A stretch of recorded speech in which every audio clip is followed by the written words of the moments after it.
Henry, James, and Gordon were miserable. They had been shut up for several days for being naughty and longed to be let out again. At last, the Fat Controller arrived.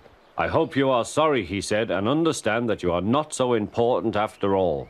We have a new tank engine called Percy who helps pull coaches, and Thomas and Edward have worked the main line nicely. But I will let you out now if you promise to be good." "Yes, sir," said the three engines, "we will." "That's right, but please remember that this no shunting nonsense must stop." He then told Percy, Edward, and Thomas that they could go and play on the branch line for a few days. And they ran off happily to find Annie and Clarabelle at the junction. The two coaches were so pleased to see Thomas again. Edward and Percy played with trucks. "Stop, stop, stop," screamed the trucks as they were pushed into their proper sidings. But the two engines laughed and went on shunting till the trucks were tidily arranged.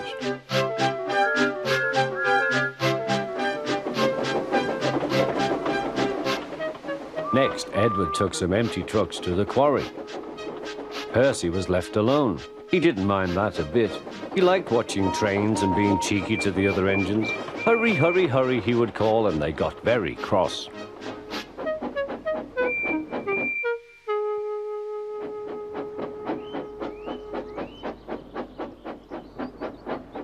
After a great deal of shunting, Percy was waiting for the signalman to set the point so that he could get back to the yard. He was eager to work, but was being rather careless and not paying attention. Edward had warned Percy, "Be careful on the main line. Whistle to the signalman you are there." But Percy didn't remember to whistle, so the busy signalman forgot him. Percy waited and waited. The points were still against him, so he couldn't move. Then he looked along the main line. Peep, peep! He whistled in horror, for rushing straight towards him was Gordon with the express. "Oh!" groaned Gordon. "Get out of my way!"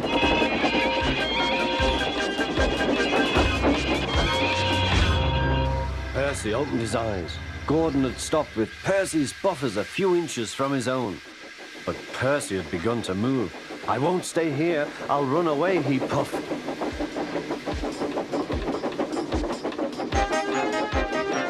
He went straight through Edward's station and was so frightened that he ran right up Gordon's hill without stopping.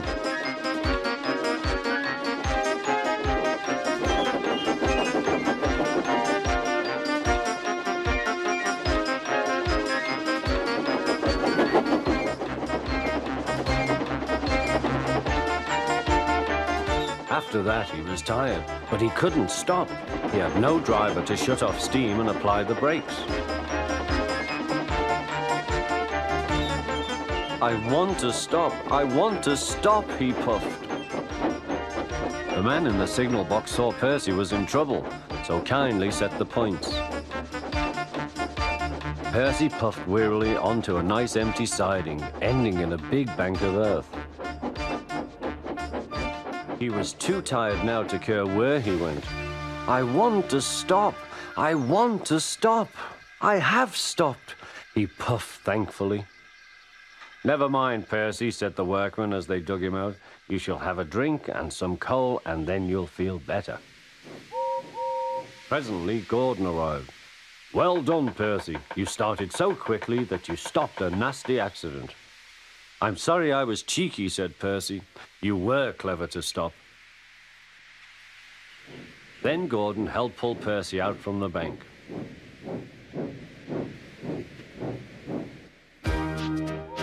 Percy is still cheeky because he is that sort of engine, but he is always most careful when he goes on the main line.